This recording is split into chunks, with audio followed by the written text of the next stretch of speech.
면접에서 무조건 받게 되는 첫 질문은 바로 1분 자기소개입니다. 그런데 1분 자기소개로 어떻게 첫인상을 각인시킬지 막막하죠. 심지어 면접관들이 자기소개하라고 해놓고 고개는 서류에만 받고 있다면 내가 준비를 헛한 건가 싶기도 하고요. 도대체 어떻게 해야 면접관들이 고개를 확 들게 만드는 1분 자기소개를 만들 수 있을까요? 오늘 영상에서는 병원 면접에서 합격할 수 있는 자기소개 전략을 알려드릴 건데요. 특히 실제 합격자들이 어떻게 자기소개를 준비하고 말했는지 구체적인 예시까지 준비했습니다. 면접을 준비하고 계신다면 무조건 도움이 될 거예요. 1분 자기소개는 두 갈씩 작성법을 사용해서 중요한 정보를 앞부분에 배치하는 것이 좋습니다.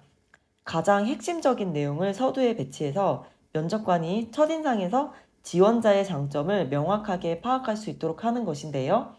두 갈씩 작성법을 통해 구조화된 자기소개를 준비하면 면접관이 자연스럽게 관심을 갖고 내용을 들을 수 있어요.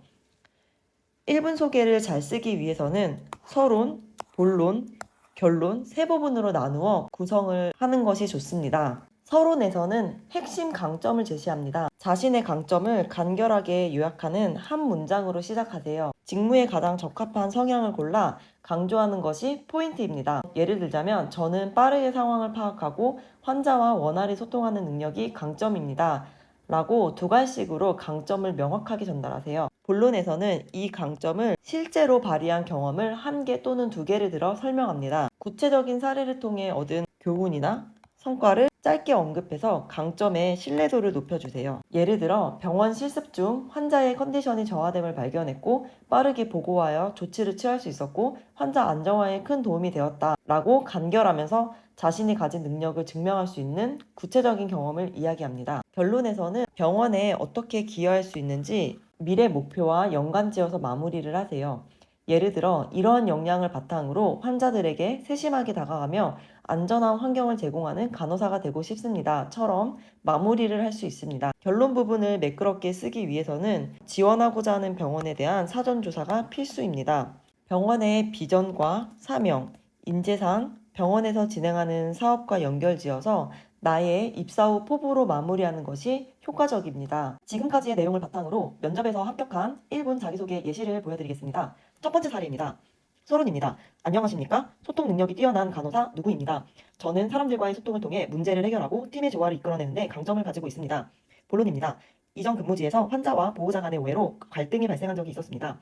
그때 저는 적극적으로 대화를 주도하며 양쪽의 입장을 경청하고 문제의 핵심을 파악하여 신뢰를 기반으로 소통하며 갈등을 해결했습니다. 이 경험을 통해 소통이 환자 중심의 간호를 실현하는 중요한 도구임을 깨달았습니다. 결론입니다. 앞으로도 환자와 동료들과의 원활한 소통을 통해 신뢰받는 간호사가 되어 환자의 마음을 어루만지고 간호의 질을 높이는 데 기여하고 싶습니다. 두 번째 사례입니다. 서론입니다. 안녕하십니까? 말과 행동으로 신뢰를 쌓아가는 지원자 누구입니다. 본론입니다. 저는 정신간호학 실습 중 치료에 비협조적인 환자를 만난 적이 있습니다. 그 환자는 자신이 이해받지 못한다고 느끼며 치료에 대해 저항감이 컸습니다.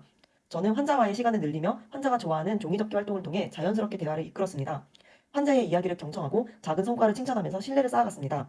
이 경험을 통해 치료적 의사소통이란 상대방의 말을 경청하고 진심으로 공감하는 것에서 시작된다는 것을 깨달았습니다. 결론입니다. 앞으로도 환자가 편안함을 느끼고 치료 과정에 적극적으로 참여할 수 있도록 따뜻하게 소통하는 간호사가 되겠습니다.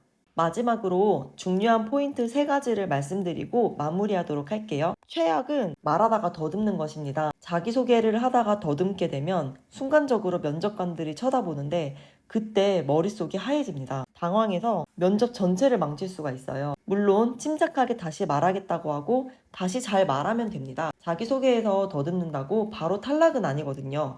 그렇지만 처음 면접을 본다면 실수하는 순간 무조건 당황하거든요.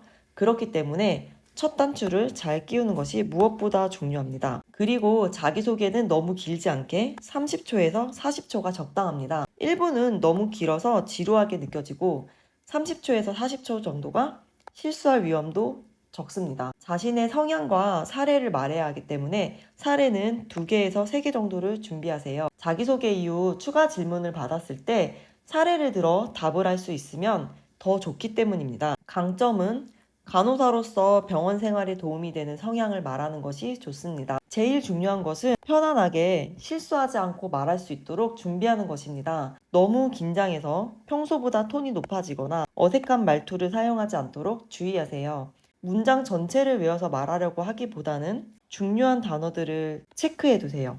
단어 중심으로 문장을 이어가는 연습을 하는 것을 추천합니다. 그리고 1분 자기소개는 자소서를 바탕으로 준비하는 것이 자연스럽습니다. 자소서를 쓰면서 나의 강점과 사례를 깊이 고민했기 때문이죠. 이를 활용하면 면접에서도 더 확신 있게 표현할 수 있습니다. 혹시 자소서를 다시 한번 검토하고 싶거나 자소서 작성이 어렵다면 고정 댓글에 있는 링크를 눌러주세요.